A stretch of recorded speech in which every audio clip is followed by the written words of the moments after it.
విజయవాడలో ఒక 3 BHK లేదా 4 BHK ఫ్లాట్ చూస్తున్నారా? అయితే ఇది బందర్ రోడ్ కి దగ్గరగా ఒక మంచి ప్లెజెంట్ లొకేషన్ లో సేల్ కి వచ్చిన గేటెడ్ కమ్యూనిటీ ప్రాజెక్ట్.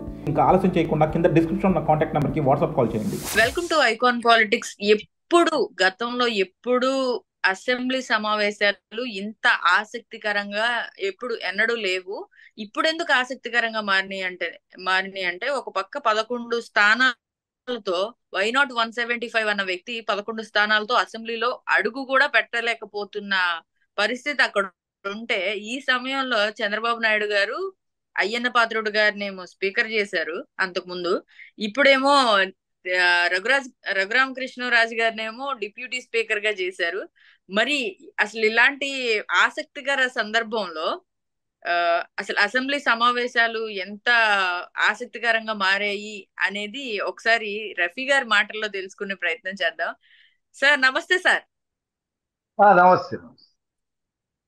నమస్తే సార్. సార్ అసలే అసెంబ్లీకి రావట్లేదు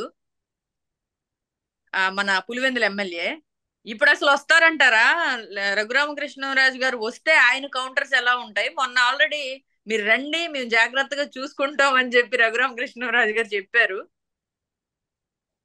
అంటే ఇప్పుడు అతని పరిస్థితి ఏముందంటే, చింతకాల అయ్యన్న పాత్రుడు స్పీకర్ అయినప్పుడు పెనం మీద ఉన్నాడు.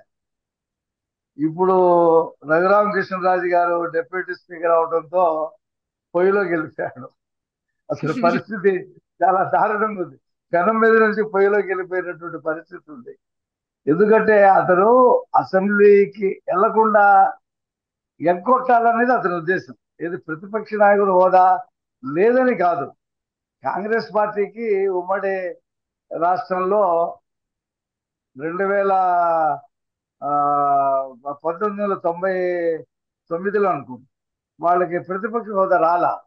అయినా సరే కాంగ్రెస్ పార్టీ ముందు విజయభాస్కర్ రెడ్డి గారు ఫ్లోర్ లీడర్ ఉన్నాడు. ఆ తర్వాత ఆయన కేంద్రంలోకి మంత్రి పదవిలోకి వెళ్ళిన తర్వాత T Janardhan Reddy opposition leader ఉన్నాడు. క్యాబినెట్ ర్యాంక్ రాలా, హోదా ఇవ్వాల. అంటే దానికి 10% కావాలి కదా. మన రాహుల్ గాంధీకి కూడా 2 టర్మ్స్ రాలేదు, కాంగ్రెస్కి 50 సీట్లు రాలా.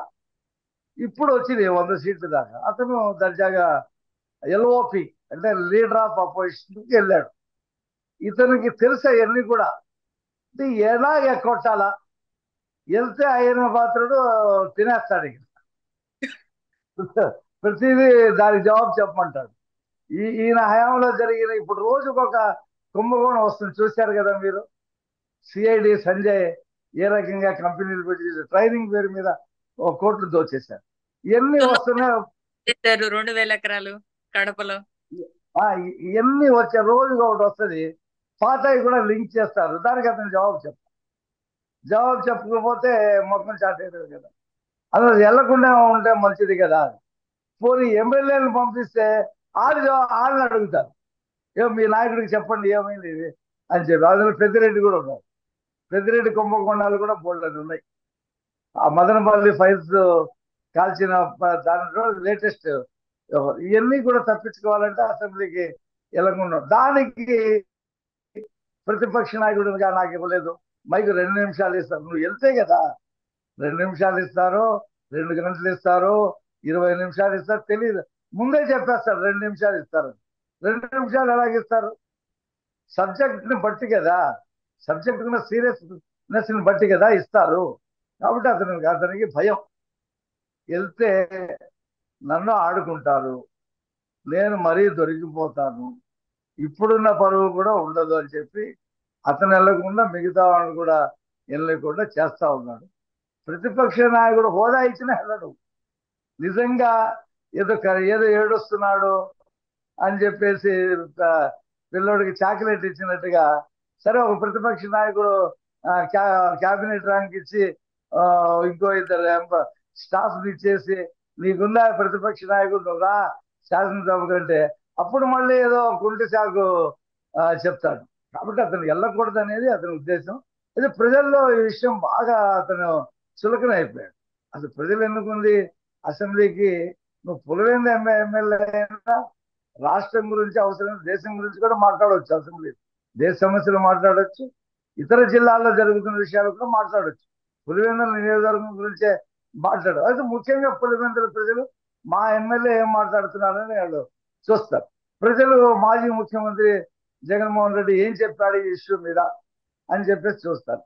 అయితే అతనికి తెలిసి ఇదంతా కూడా తెలిసి నాటకం ఆడుతా ఉన్నాడు. అందుకని షర్మిల ఏం చెప్పిందంటే పిరికి పందలాగా నువ్వు ఎలచలేదు అదే అని చెప్పేసి ఆ మాటలైనా పడుతున్నాడు కదా అతను. పౌరుషం రావట్లా. ఇంతమంది అంటున్నారే నేను వెళ్ళి చూపిస్తానని చెప్పి పౌరుషం అయితే అతనికి రావట్లా. ఈ అసెంబ్లీ ఎప్పుడు గడిచిపోతారా బాబు అని చెప్పేసి ఇప్పుడు ఎదురు పౌరుషం చూస్తుంది. నష్టపోయేది అతనే కదా.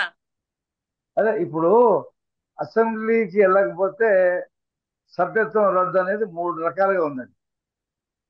ఒకటేంటంటే పార్టీ ఫిరాయించినప్పుడు ఈ పార్టీ నుంచి ఆ పార్టీని ఫిరాయిస్తే శాశ్వత సభ్యత్వం రద్దు అవుతుంది. రెండోది ఆ ఏదైనా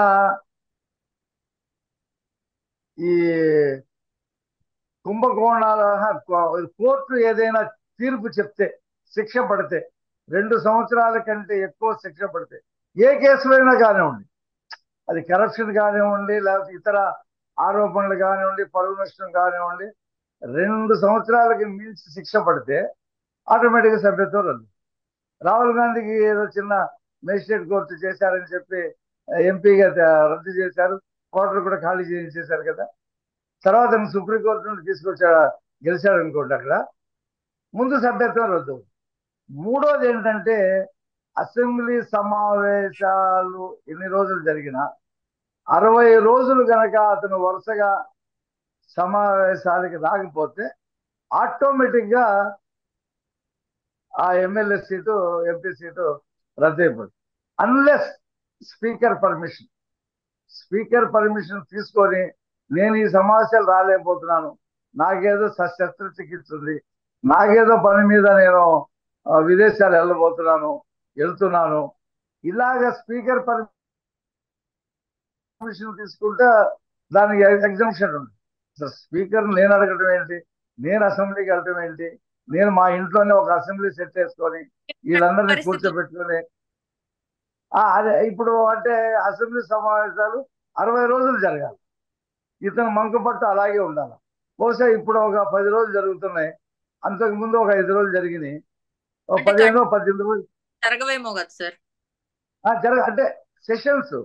ఇప్పుడు బడ్జెట్ సెషన్ ఇది, మళ్ళీ ఫిబ్రవరిలో ఒరిజినల్ బడ్జెట్ అసలు బడ్జెట్ సెషన్ ఉంటుంది కదా, అది చాలా రోజులు జరుగుద్ది. దాదాపు బడ్జెట్ సెషన్ ఒక 10 రోజులు జరుగుద్ది. మధ్యలో ఒక 6 రోజులు గ్యాప్ ఇచ్చి వాటి మీద బడ్జెట్ మీద పద్దుల మీద ఒక 10 రోజులు సెషన్ జరుగుతుంది, ఒక 20 రోజులు, అప్పుడు 40 రోజులు అవుద్ది. అలాగా ఒక 2 సెషన్స్ 2 పదులు 25 60 అయిపోద్ది నెక్స్ట్ ఇయర్ కల్లా. నెక్స్ట్ ఇయర్ ఏమమ్మా అప్పటికి మధ్యలో వచ్చి కనబడతారేమో సార్, ఆ 60 రోజులు రాకుండా ఆ పని చేస్తారు. వచ్చి ప్లే కార్డులు ప్రదర్శించి వెళ్ళిపోతారు. ఈ 60 రోజుల నుండి తప్పించుకోవటానికి ఆ తెలివితేటలు అతనికి బాగానే ఉన్నాయి. అందులో ఏమి, ఎందుకంటే ఉప ఎన్నిక జరిగితే మళ్ళీ అతను గెలుస్తాడో లేదో గ్యారంటీ లేదు. మళ్ళీ నేను రద్దయినా సరే చూస్తా, నేను ఉప ఎన్నికలో పోటీ చేస్తా, లేదా కోర్టుకి వెళితే స్పీకర్ నిర్ణయాన్ని కోర్టు కూడా ఏం చేయలేదు. కాబట్టి ఇలాంటి 3 కారణాలు ఉన్నాయి.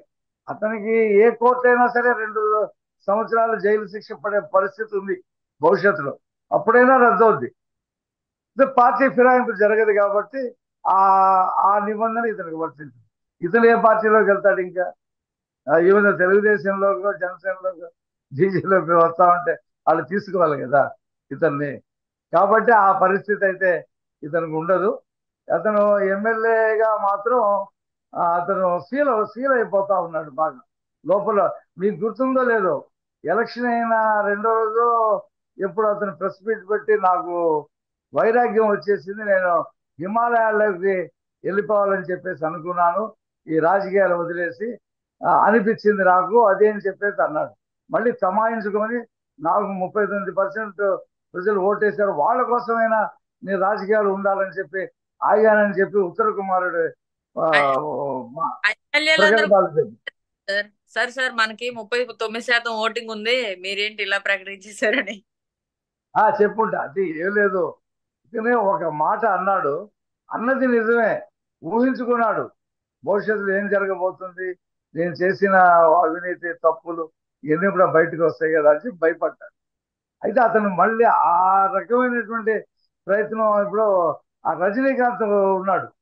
అతను ఎవరికి చెప్పా పెట్టకుండా హిమాలయాలో అటు వెళ్ళిపోయి 2-3 నెలలు ఉండి వస్తాడంట. అతను గిడ్డాలు గిడ్డాలు పెంచేసుకొని అతను ఒక టైపు. అలాగే ఇతను వెళ్తే అక్కడ బతికే పరిస్థితి లేదు. ఇతనికి చుట్టూ మంది మార్గంలో ఉండాలా, ఇంటికే 13 కోట్లు ఖర్చు పెట్టి పెద్ద కంచె ఏర్పాటు చేసుకుంటాడు. ఈ అతను హిమాలయాల్లో ఎక్కడ ఉంటాడు? అతను ఉన్నది ఎందుకంటే సంపాదించిన 5-6 లక్షల కోట్లు వాటిని ఎలా ఇన్వెస్ట్మెంట్ చేయాలా, ఏ రకంగా దాన్ని ఇచ్చేయాలని ఆలోచిస్తాడు తప్పితే డబ్బు గురించి. అతను డబ్బు వ్యామోహపరుడు. అతనికి నిరంతరం డబ్బు కావాలి. కాబట్టి ఆ టైప్ వాళ్ళు అంత త్యాగాలు చేసి వెళ్ళరు. వాళ్ళు ఖచ్చితంగా మళ్ళీ ఛాన్స్ వస్తే డబ్బులు సంపాదిద్దామని చెప్పి ఆలోచిస్తారు. రైట్ సార్, ఈ అంశం మీద మీ వాల్యుబుల్ టైం ని స్పెండ్ చేసినందుకు thank you so much sir. తిరిగి మరొక అంశంతో మళ్ళీ కలుద్దాం సార్. Thank you sir.